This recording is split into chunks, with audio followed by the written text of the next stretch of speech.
Wrap up this move by Tarossi, Sevilla, and Tonelli, who set the tone for today's race.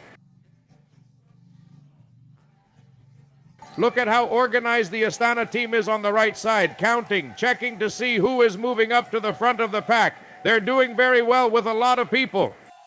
I would do the same. I'm going to the back. Yes, sir. See how they're falling back? And the one with the red helmet is staying even further behind. The man who is the favorite, number 16 at 600 meters, is falling behind. The crowd has appeared and people are coming out from everywhere. Romeo also wants to get into the fight for Luis Aular, the Venezuelan from Movistar. Well positioned in the middle of the pack. They're riding at about 5.052 kilometers per hour. The average has gone up.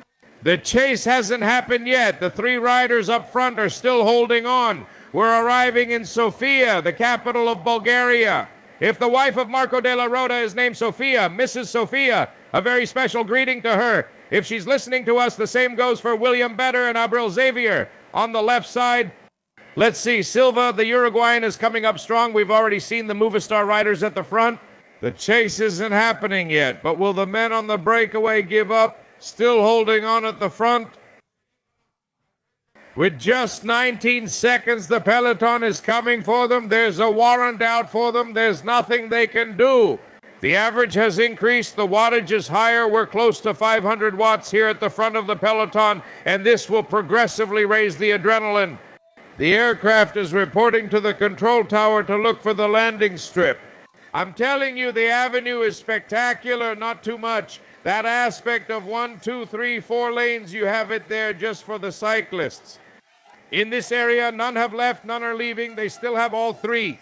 There is someone up the road, Mr. Lucho. I think now we're going to sing I Saw You at some point, because there are 5 kilometers left to reach the man from GW. Bikes made for winners. These last kilometers are brought to you by W Bikes, the brand of Colombians. And there you have it. I hear you. They're now getting organized in the middle for the final 5 kilometers. The road is comfortable, it's wide, the banners are closing in, the track narrows a little, so that's where they start to take position. They're already doing it, and now Simon appears with Sony and Yulo Chicon himself. But look at the giant coming from the back, right? At about 194, this giant Jonathan Milan compared with Paul Manier at 187. He's dressed in purple. Ciclo Amino is coming. These guys still haven't given up. There are still 4 kilometers left. What if one of them has something left and dares to break away? Let's see what happens if Tonel and the others up front have anything left. He's the one facing the wind, pushing through. He's the one still trying to hold on. The most combative rider of today's stage will come from here, no doubt about it. Tonel, and up front, then you see Sevilla settling in Taros, and he's taking a little breather. Does he want to make a move right now? Diego Paul? There are 3 kilometers and 700 meters left. Right now the group is facing a slight uphill. There's a small gentle hill here, but after so many kilometers you definitely feel it. Today it was 175, so they've already got 172 under their belts. Movistar Zorlis showed up, and Univets Kronewagen showed up. Picnic is showing up here. Also setting up in the central area.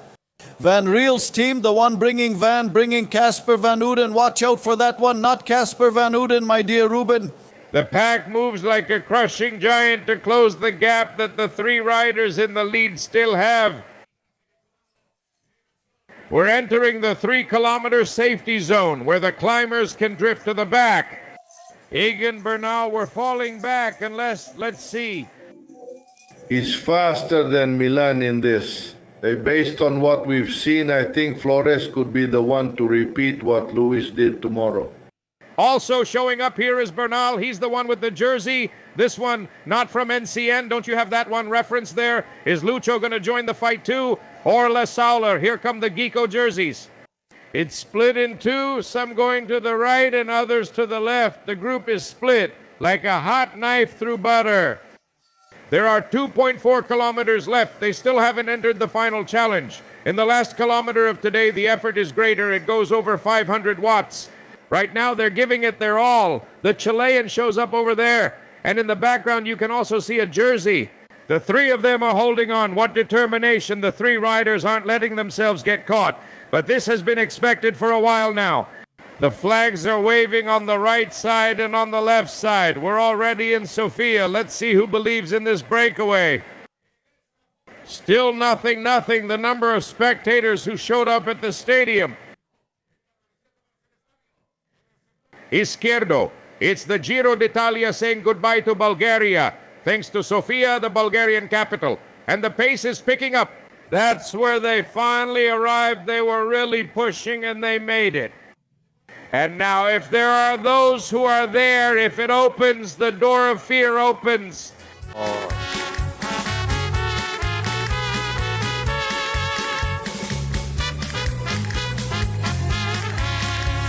Can they hold on? Come on. Here the cyclists Sevilla be brave. Tonel and Tarosi remain in first place, but there's nothing to be done. Here comes the whale. It entered the last stretch. Will it increase the wattage in the group?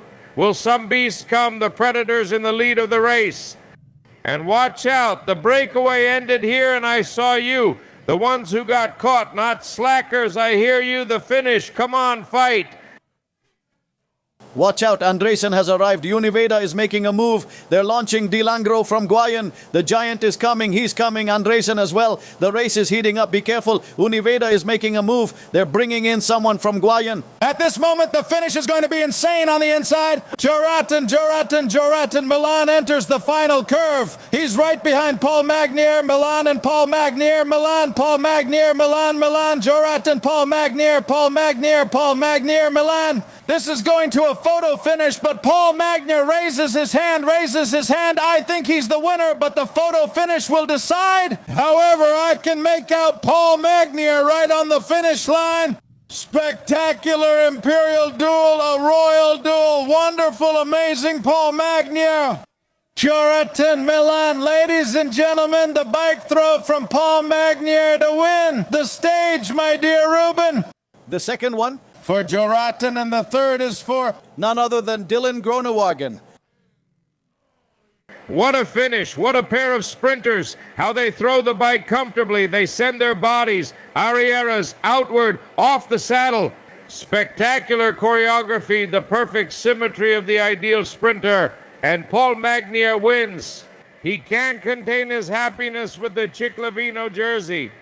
And the leader came in without a problem. Silva came in with the bunch, carefree, in the middle of the pack. He didn't join the sprint. The Uruguayan didn't want to push it. It was too dangerous, and Jonathan showed up, but he couldn't do it, Jonathan. Milan had slipped away from him right at the last second. Well, two little things we mentioned. One, that Magnier is faster than Milan, but just a little bit, that's all. And that Silva, well, if the sprinters won, Silva would still be the leader. He's still the leader with the 4 seconds over Storr, with the 4 over Egan. Watch out, if Egan finished better than Storr, he could be second because they're already tied. Aresman is 6 seconds behind, Ciccone is 6, Christian is 10, and the rest are 10 seconds behind. So right now we'll have the official results with Nieves Moya. So Magnier has won because he's just a little bit, but just a little bit faster than Milan. Wow, well, Milan was second, right?